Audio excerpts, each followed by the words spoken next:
नमस्कार, मैं हूं रवि कैंत्रा। एचएनएन की खास पेशकश कब बदलेगी तस्वीर देख रहे हैं आप। आज बात करेंगे एक बड़ी लापरवाही की। बढ़ती ठंड और कोहरे को देखते हुए भी रामनगर डिपो की बसों में अभी तक फॉग लाइट्स पूरी तरह से लागू नहीं हो पाई। सड़क दुर्घटनाओं को कम करने के लिए लाइट्स बेहद जरूरी होती हैं, लेकिन अधिकारियों की लापरवाही के चलते इस ओर किसी का भी ध्यान नहीं है। हालांकि जिम्मेदार अधिकारियों का दावा है कि जल्द ही सभी बसों में फॉग लाइट्स लगा दी जाएंगी, लेकिन सवाल ये उठता है कि क्या यह बदलाव जल्द होगा। इस रिपोर्ट को देखिए। फॉग लाइट नहीं है, उनको दुरुस्त कर रहे हैं। हम जल्दी ही उनको ठीक ठाक करा देंगे। फॉग लाइट लगी है गाड़ी में। जिन गाड़ी में फॉग लाइट नहीं है उनको दुरुस्त कर रहे हैं। हम जल्दी ही उनको ठीक ठाक करा देंगे। फॉग लाइट लगा कर ही रोड पे भेजेंगे। तो कब बदलेगी तस्वीर में आपने रिपोर्ट देखी। अब देखिए किस तरीके से बसों में जो फॉग लाइट्स लगानी चाहिए थी वो अभी तक नहीं लगी।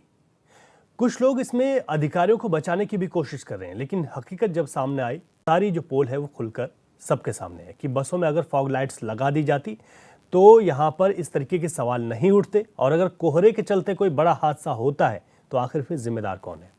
हमारे संवाददाता सलीम अहमद साहिल ने ये रिपोर्ट हमें भेजी है जो आपने देखी। उनसे विस्तार से समझते हैं कि आखिर ये लापरवाही क्यों है। सलीम, जिस तरीके से एक बड़ी लापरवाही सामने आई है और ये देखा गया है कि जब उनसे सवाल किया गया तो ये कहा जा रहा है कि जल्दी बदलाव हो जाएगा, लेकिन ये जो स्थिति है पूरी क्या है? कितनी बसें ऐसी हैं जिसमें फॉग लाइट्स नहीं लगाई गई हैं?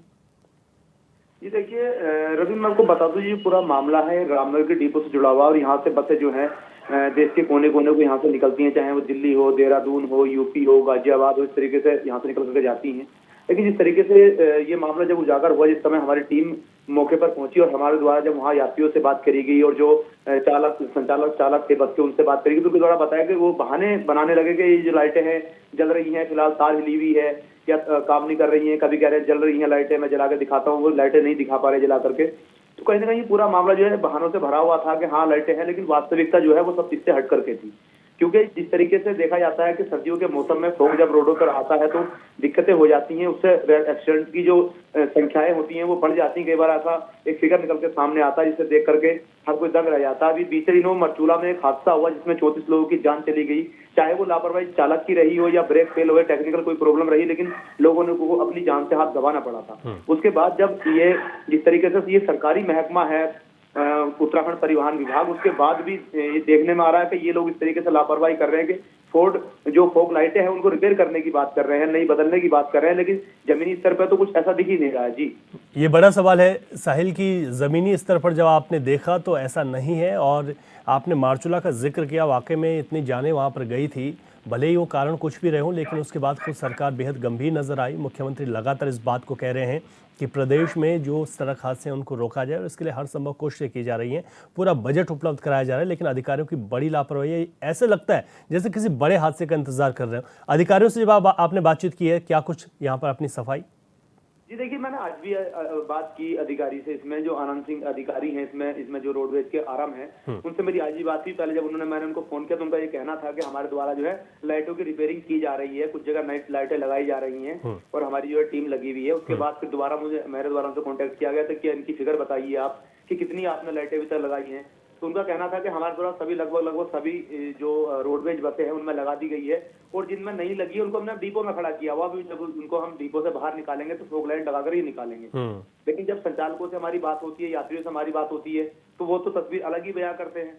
तो कहीं ना कहीं लगता है कि अधिकारी भी जो कहीं ना कहीं गुमराह कर रहे हैं। और मुख्यमंत्री पुष्कर सिंह धामी मरचूला हादसे के बाद बड़े सख्त नजर आए। उन्होंने पूरे प्रदेश भर में अधिकारियों को निर्देश दिए थे कि रोडों पर चेकिंग भी की जाए, ओवरलोड वाहन जो चल रहे हैं वो ना चले, जिनमें ओवरलोड सवारियां जा रही हैं, चाहे वो ई रिक्शा हो, चाहे वो टेम्पो हो, रोडवेज हो, या ऐसे वाहन जिनमें यात्री सफर करते हैं। जी जी, उनके ऊपर कड़ी कार्रवाई की जाए। जो नियम कानूनों को पहियों के नीचे कुचल रहे हैं, ऐसे वाहन स्वामियों पर कड़ी कार्रवाई के निर्देश उनके द्वारा लगातार दिए जा रहे हैं। लेकिन जब सरकारी महकमा का एक तस्वीर निकल करके इस तरीके के सामने आती है कि उन्हीं की बसों में फॉग लाइटें ना हो, तो कहीं ना कहीं ये मुख्यमंत्री के जो निर्देश है वो लगता नहीं है कि ये लोग धरातल पर उतार पा रहे हैं। नहीं, बिल्कुल बिल्कुल ठीक बात है कि मुख्यमंत्री एक तरफ निर्देश दे रहे हैं, बैठकें कर रहे हैं कि हम किस तरीके से इन सड़क हादसों को रोक सकते हैं, और दूसरी तरफ सवाल ये उठते हैं कि जो फॉग लाइट्स हैं जो कि एक बेसिक नीड है इस वक्त इस मौसम की, उसको भी लगाने की जहमत यहाँ पर अधिकारी नहीं उठा पा रहे हैं और फिर अपने अपनी सफाई देते हैं। सलीम, आप बने रहिएगा, हम कुछ और लोगों से बातचीत करते हैं। हमारे साथ महेंद्र आर्य हैं, जो कि इन बसों से सफ़र करते हैं, आना जाना उनका रोज़ का है। महेंद्र जी, आपका स्वागत है HNN पर। धन्यवाद सर, धन्यवाद। फॉग लाइट्स की बात आ रही है, जो वास्तविकता है क्या स्थिति है, क्या स्थिति बनी हुई है बसों में? सर बसों में स्थिति ये है कि फिलहाल तो कहीं भी फॉग लाइट हमें लगी हुई दिखी नहीं बसों में। और हमने जब उनसे पूछा, ड्राइवर से, कंडक्टर से पूछा, उन्होंने कहा फॉग लाइट तो लगी है मगर इनमें कनेक्शन नहीं है अभी। तो बहुत परेशानी का सामना करना पड़ा। मैं अभी देहरादून से कल ही आया हूँ। जी जी जी। तो रास्ते में बहुत कोहरा लगा। हाँ। तो मैंने रिक्वेस्ट करी उससे, ड्राइवर से कि भाई फॉग लाइट जलाओ आप, कोहरा बहुत हो रहा है, दिखाई कम दे रहा है। तो उनके द्वारा कहा गया भाई अभी कनेक्शन इसमें है नहीं, ये टेक्निकल फॉल्ट है, तो इसके बारे में दिखाया जाएगा। तो मेरा सुझाव ये था कि सर इसमें फॉग लाइट होना बहुत जरूरी है, क्योंकि दुर्घटना का बहुत खतरा बना हुआ है और आने वाले समय में अभी और कोहरा लगने की संभावना है, इससे यात्री की जान जोखिम में पड़ सकती है। नहीं, बिल्कुल ठीक कह रहे हैं आप कि इस वक्त आपने कहा कि आप हाल ही में सफर किया है, इस वक्त स्थिति क्या है कोहरे की अगर सड़कों पर देखें तो? कोहरे की रात में तो 12 बजे बाद तो है सर। जी जी जी। आप कह रहे हैं कि कोहरा लग रहा है, आप लोग जब सफ़र करते हैं तो इस बात को कहा जाता है, लेकिन ये कहा जाता है कि इस वक्त कुछ फॉल्ट है, अभी ये चालू नहीं हुई है, सुचारू नहीं हुई है। तो किस तरीके की मांग आप करते हैं ताकि बस दुर्घटनाओं को रोका जा सके, वाहन दुर्घटनाओं को रोका जा सके? माननीय मुख्यमंत्री जी का इसमें स्पष्ट आदेश है कि जब अभी मरचुला बस दुर्घटना हुई थी सर, जी जी, तो सारी जो व्यवस्थाएं हैं पूरी करी जाए। तो अभी हमें लगता नहीं कि अधिकारी इसमें अभी सजग हो पाए हैं। नहीं, ठीक कह रहे हैं आप कि मुख्यमंत्री की ओर से ये निर्देश स्पष्ट दिए गए हैं, लेकिन बावजूद उसकी धरातल पर ऐसा कुछ नहीं है। और आपकी बात से लगता है, बिल्कुल साफ है, स्पष्ट है कि कहीं पर भी जो अधिकारी कह रहे हैं उसमें जो हकीकत है वो बिल्कुल अलग है। बहुत शुक्रिया आपका, आप जुड़े हमारे साथ, आपने बात की, आपने कहा कि सफ़र करते हैं लेकिन सफ़र के दौरान डर लगता है कि फॉग लाइटें नहीं हैं, रात के वक्त में अब घना कोहरा मैदानी इलाकों में खासतौर पर जिस रूट की हम बात कर रहे हैं वहाँ पर छाने लगा है। कुछ और लोगों से बातचीत करते हैं। हमारे साथ राहुल कांडपाल जुड़ गए हैं, सामाजिक कार्यकर्ता हैं। राहुल जी, आपका बहुत स्वागत है HNN पर। जी धन्यवाद सर। जो फॉग लाइट्स हैं उनकी बहुत ज़रूरत है, ख़ासतौर पर जब सफ़र हो रहा है आजकल के इस मौसम में, जहाँ पर सुबह के वक्त में कोहरा बहुत ज़्यादा घना हो जाता है, लेकिन बसों में ये देखने को नहीं मिलता है। आप लोग के क्या प्रयास हैं, क्या कोशिश है आप लोग की ओर से भी की जा रही है, और जो वास्तविकता बनी हुई है स्थिति क्या है? जी देखिए, जैसे लगातार उत्तराखंड में आए दिन जितने भी अखबार, जितने पेपर है, रोज दुर्घटनाओं की जो खबरें हम सुनते हैं, न्यूज हम सुनते हैं, तो उसको लेकर के ये एक बहुत बड़ा मुद्दा है कि जो रोडवेज की बसें हैं।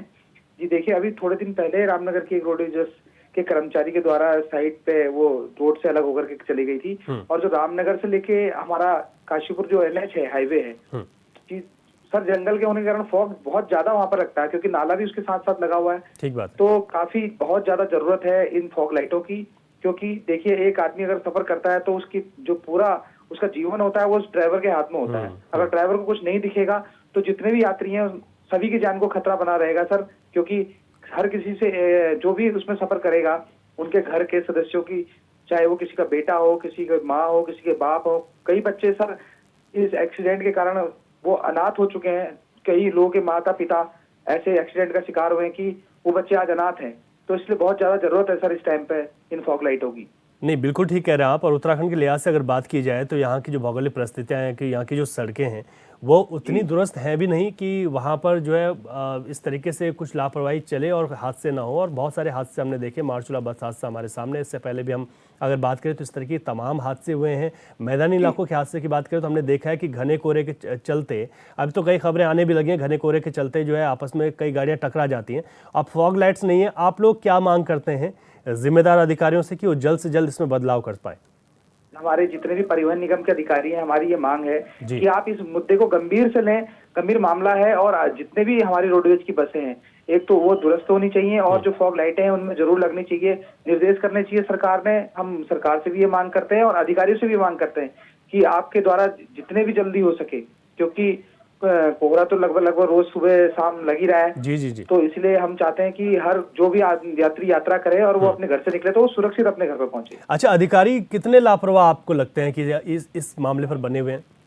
देखिए सर, अगर लापरवाही की बात करेंगे तो आए दिन आप इस सड़क दुर्घटनाओं के बारे में आप रोज न्यूज आप देखते रहते हैं कि अभी बीच में एक हमारे मरचुला का मामला था, अल्मोड़ा सल्ट जिले का। तो सर उसमें कम से कम 36 लोगों की मौत हो गई थी। तो सर अधिकारी अपने बैठे हैं आराम से, उनको कोई दिक्कत परेशानी दिखती नहीं है सर, कोई अपना देखते नहीं है सही से, तो सर इसलिए बड़ी दिक्कतों का सामना करना पड़ता है यात्रियों को। आप सामाजिक बाकी सर संगठनों से जुड़े हुए लोग हैं, तो ऐसे में आप लोगों ने कभी अधिकारियों से बात की या फिर करेंगे आप जी लोग?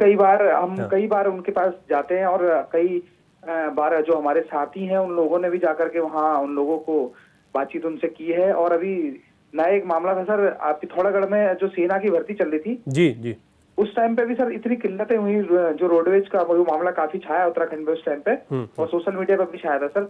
तो इस प्रकार की जो घटनाएं हैं वो दोबारा ना दोहराई जाएं, तो इसलिए हमारा निवेदन है सारे अधिकारी कर्मचारियों से रोडवेज के उत्तराखंड के, कि आप लोग इस मामले को गंभीर से लेते हुए इसके लिए कोई सोल्यूशन निकालें। अच्छा राहुल जी, मैं ये भी आपसे समझना चाह रहा हूँ कि जब आप लोग बात को रखते हैं अधिकारियों के सामने, जो जिम्मेदार हैं, जिनके हाथ में इस बदलाव को करने की का जिम्मा भी है और पावर भी है, वो लोग गंभीर हैं इस मामले को लेकर, या फिर सिर्फ बातों को कहकर टाल देते हैं? सर देखिए सर, ये तो पूरा सभी विभागों का लगभग यही मामला है कि अगर बात उनसे कही जाए वो उस टाइम पे ना नकार तो नहीं करते हैं, लेकिन बाद में सब टामाटोल करके ठंडे बस्ते में चले जाते हैं सर।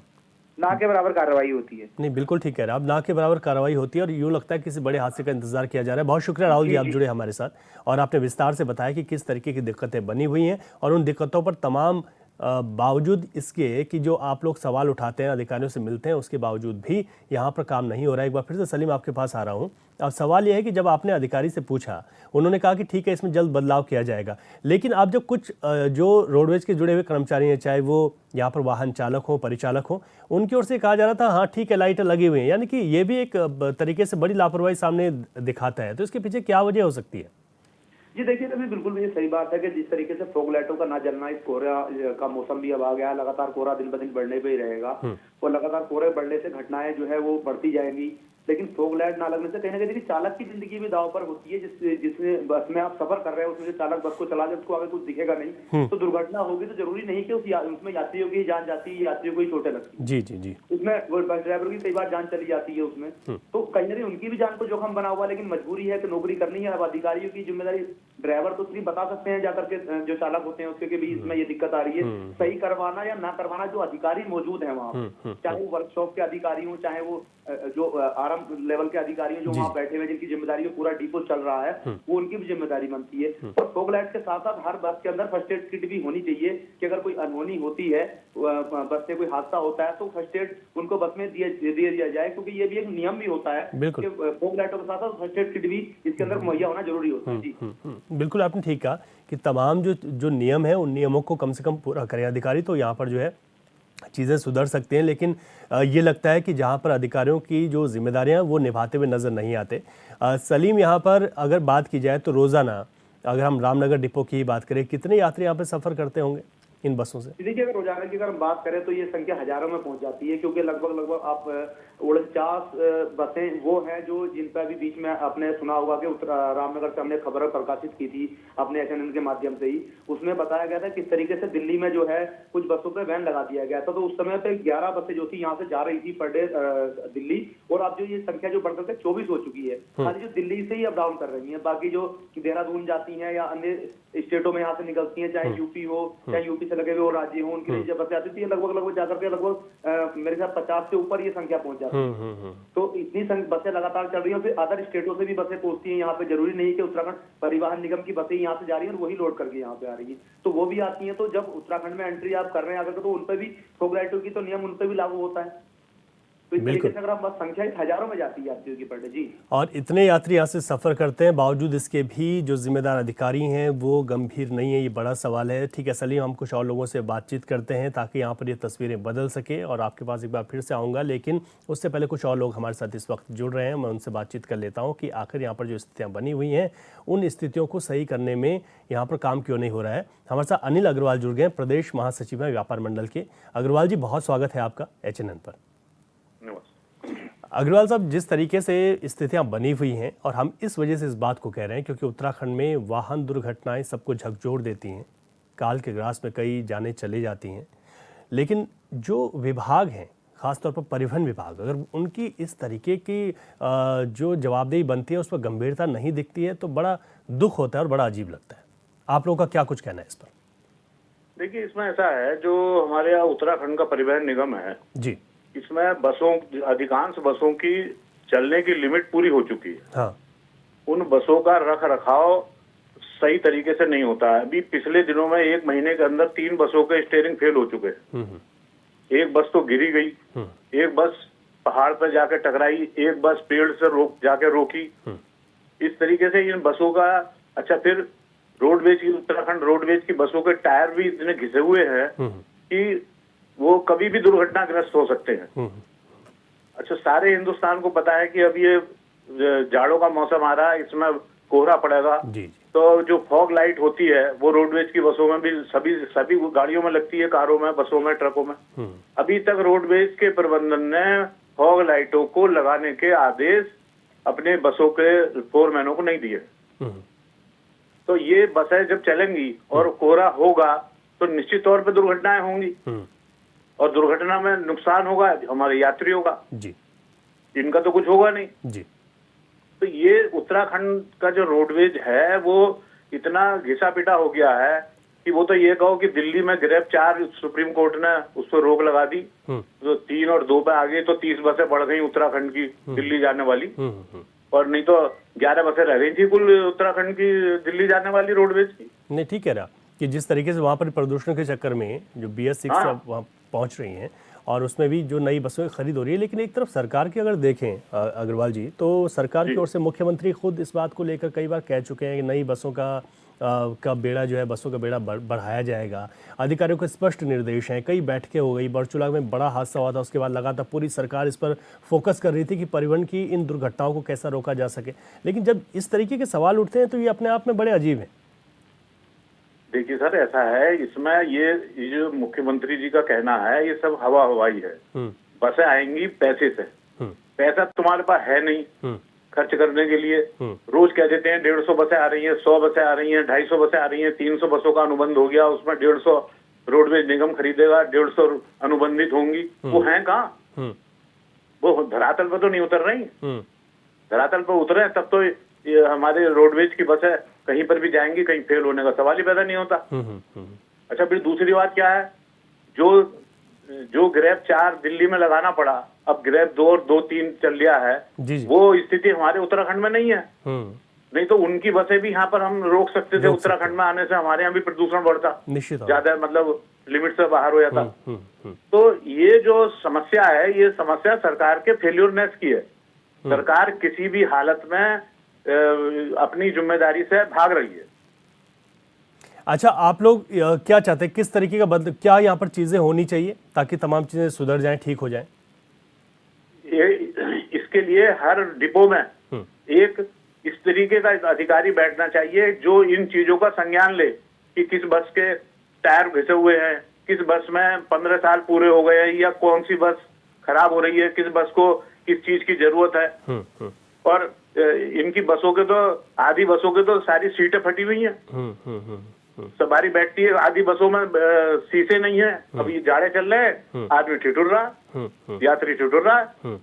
इनको तो हर डिपो में एक ऐसा अधिकारी बैठाना चाहिए जो इन समस्याओं का संज्ञान ले। बिल्कुल, जो मेंटेनेंस है उस पर विशेष ध्यान दिया जाना चाहिए, क्योंकि बड़ा मेंटेनेंस पर ध्यान दे, बड़ा गंभीर मुद्दा है। बिल्कुल ठीक है आपने। अनिल जी, बहुत शुक्रिया, आप जुड़े हमारे साथ, आपने भी अपनी बात रखी और आपने कहा कि अगर बसें ठीक ढंग से नहीं चलेंगी, बसों का रख रखाव ठीक ढंग से नहीं होगा, तो बड़ी दिक्कतें ज़रूर यहाँ पर बन सकती हैं। एक बार फिर से सलीम आपके पास आ रहा हूँ कि जो यहाँ पर बातचीत हो रही है, इसमें हम फॉग लाइट्स की हमने शुरुआत की थी, लेकिन उसके बाद कई तरीके के सवाल उठ गए कि बसों के मेंटेनेंस को लेकर भी सवाल उठ गए हैं कि और चीज़ों को अगर देखा जाए इन बसों में तो उनकी क्या स्थिति बनी हुई है। ऐसी है रवि, जिनको लगता है कि देखते ही लगता है बात लेकर जिनको मेंटेनेंस की जरूरत है। ठीक है, सीटें जैसे अभी खुलासा जी ने बताया कि सीटें फटी हुई हैं, कुछ बसों के अंदर शीशों की दिक्कत है, शीशे खुले हुए रहते हैं, कुछ बसों के शीशे लगते हैं लेकिन वो टूटे हुए होते हैं, कुछ थोड़े। अच्छा, मैं पूरी जानकारी लूंगा आपसे सलीम, पूरी जानकारी लूंगा। आपको इस वक्त रोक रहा हूं क्योंकि हमारे साथ इस वक्त मदन जोशी जुड़ गए हैं और मदन जोशी विधायक प्रतिनिधि हैं रामनगर से। जोशी जी, आपका बहुत स्वागत है HNN पर। धन्यवाद आपका बहुत बहुत। आज बसों की बात की जा रही है, रामनगर डिपो में बहुत सारी खामियां हैं, फॉग लाइट्स नहीं हैं और तमाम भी और चीज़ें हैं जो लोगों ने जिक्र किया है। आखिर इसके पीछे क्या कारण हो सकते हैं? अधिकारी जिम्मेदार क्यों नहीं बन रहे हैं? क्योंकि उत्तराखंड में तो आए दिन बस हादसे होते हैं। देखिए, मैं पहले तो आज माननीय मुख्यमंत्री धामी जी का धन्यवाद देना चाहूंगा कि आज कैबिनेट बैठक में उत्तराखंड को 100 बसें रोडवेज को मिली हैं। हाँ। और धामी जी की कैबिनेट में आज ये फैसला लिया गया है। और जहां पर रामनगर की आप बात कर रहे हैं, वहीं मैं आपको बता दूं कि उत्तराखंड की पर्यटन नगरी है हमारा रामनगर। कॉर्पोरेट जिम कॉर्बेट नाम से जाना जाता है। कांग्रेस आज तक एक डिपो नहीं बना पाई और बस पोर्ट 28 करोड़ की लागत से यहाँ पर बस पोर्ट बन रहा है और मार्च तक उसकी तैयार होने की जो है उसकी जो सीमा है मार्च तक है। और उसमें रंग का कार्यक्रम और रंग और टाइल का कार्य उसमें चल रहा है। जहां पर फॉग लाइट की बात आप जो कर रहे हैं, तो इसमें फॉग लाइट में क्या होता है कि गर्मी के बाद जब विंटर आता है तो विंटर में थोड़ा सा कुछ गाड़ियों में हो सकता है कि 3-4 गाड़ियों में ऐसा, लेकिन सब गाड़ियों में फॉग लाइट खराब है ऐसा नहीं हो सकता है। और अभी इनमें मैंने मालूम किया, क्योंकि मालूम भी करते थे, तो फॉग लाइट उसमें जो है लगा दी गई हैं और कहीं ऐसी कोई दुर्घटना ना हो। रोडवेज में ऐसी कोई मुझे लगता नहीं है कि कोई घटना। हाँ, एक चीज बहुत जरूरी है कि हम लोग इसमें भी चाह रहे हैं, जब रोडवेज का चालक निकलता है तो एक क्लिनिक वहां पर खोला जाए, उसका बीपी। अभी ये घटना हुई थी जब गाड़ी पेड़ से टकरा गई थी, अचानक बीपी ड्राइवर का बढ़ा और टकरा गई। एक क्लिनिक का प्रयास किया जा रहा है, जब ड्राइवर वहां से चले तो उसका प्रॉपर चेकअप हो। ये सीटें और ये तो वहाँ पर खुद वर्कशॉप रहती है, इसके कार्य तो होते रहते हैं। कांग्रेस झूठे आरोप लगाती है। धामी जी लगातार परिवहन को लेकर काम कर रहे हैं। हाँ, जो प्राइवेट बसें जो गिर रही हैं, जो प्राइवेट बसें, रोडवेज अलग है, प्राइवेट बसें हैं, तो उन पे कार्रवाई भी हुई है। और आपने देखा होगा उसके बाद भी जो कुछ वहाँ पर रूट से जो उसको रोकने के लिए जो बोर्ड लगाए जाते हैं, जो साइड जो पिलर होते हैं, तो उसमें भी धामी जी ने जांच बैठाई थी। तो सरकार अपना पूरा कार्य कर रही है इस मामले में। जोशी जी, आप ठीक कह रहे हैं, बहुत सारे काम हुए हैं वाकई में, कैबिनेट के फैसले हुए हैं। इससे पहले हम इलेक्ट्रिक बसों की बात करें, उसकी सौगात भी उत्तराखंड को मिली है और लगातार जो है नई बसों का बेड़ा बढ़ाया जा रहा है बसों का। लेकिन जैसे कि आपने कहा कि कुछ बस ऐसी हो सकती हैं, तो मुझे लगता है कि इस पर गंभीरता से सारी बसों में करना चाहिए, क्योंकि किसी भी एक बस को हम इस तरीके से लापरवाही में नहीं छोड़ सकते। बना दिए 3-4 बस। अब क्या करते हैं यहाँ बाहर के लोग जो होते हैं ना, अब कुछ लोग हैं जो बाहर से बैठे, मतलब इन्होंने एक बार ये नहीं कहा कि 28 करोड़ की लागत से रोडवेज बन रहा है। जब वो नहीं था तो वहां पर ये कीचड़ में जाके फोटो खिंचाते थे। आज 28 करोड़ की लागत से रोडवेज बस पोर्ट बन रहा है। क्या इन्होंने एक बार भी बधाई दी है, शुभकामनाएं दी? क्या इतना बड़ा कार्य हमारा जिम कॉर्बेट नेशनल पार्क होने के कारण 28 करोड़ का वहां पर काम चल रहा है, इन्होंने एक बार भी इस बात को कहा होगा? तो ये मैंने कहा। हाँ, एक जो ये फॉग लाइट है तो उसकी समस्या 2-3-4 बसों में हो सकती है, तो उसका समाधान हो गया है। और निश्चित ही कोई भी बस आपको ऐसी नहीं मिलेगी रोडवेज जिसमें फॉग लाइट नहीं होगी।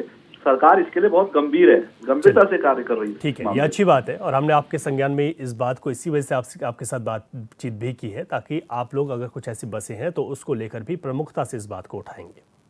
तो सवाल ये है, क्योंकि रामनगर जैसे जब शहर की हम बात करते हैं तो वहाँ पर हज़ारों लोगों का आना जाना है। जिम कॉर्बेट वहाँ पर है, जिस तरह की जिक्र भी आया। और जब कुछ बसों पे भी अगर इस तरीके की खामियां रहेंगी तो एक बड़े हादसे को न्योता नहीं दिया जा सकता। ऐसे में जिम्मेदारों से बात करके हमारी कोशिश यही रहती है कि हम इन तस्वीरों को बदल सकें।